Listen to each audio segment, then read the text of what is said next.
পাওয়ারটা শেষ।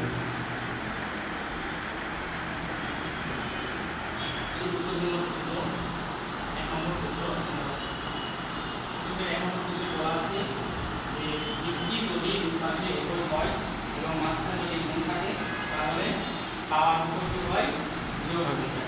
যেমন এখানে 50 হলো a, এর উপর পাওয়ার হচ্ছে 5am এবং e2 এর উপর পাওয়ার m। আচ্ছা, তাহলে 50 দুটা একটা আছে তাই না, এবার a আছে এবার a আছে, তাহলে আমরা পাওয়ার কত কি করে দেব, যোগ করে দেব।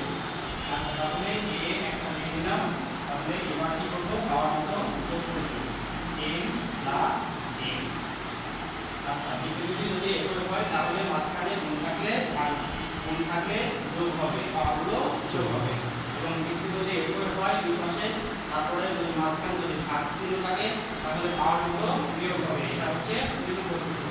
এই যে এরকম এর উপর পাওয়ার 3 ভাগ এর উপর পাওয়ার 2। আচ্ছা, তাহলে বিপরীতে এভাবে আছে, পাওয়ার কি করে দেব, বিয়োগ করে দেব। আচ্ছা, তাহলে আমরা এটা কি করব, এর উপর e মাইনাস e। আচ্ছা, আমরা বললাম কি যে যদি দুই পাশে বিপরীতে একই হয় তাহলে গুণ থাকলে পাওয়ারগুলো যোগ করে দেব, আর যদি বিপরীতে একই হয় ভাগ থাকে ভাগ থাকলে বিয়োগ বিয়োগ, গুণ থাকলে যোগ, ভাগ থাকলে বিয়োগ, গুণ থাকলে যোগ, ভাগ থেকে বিয়োগ।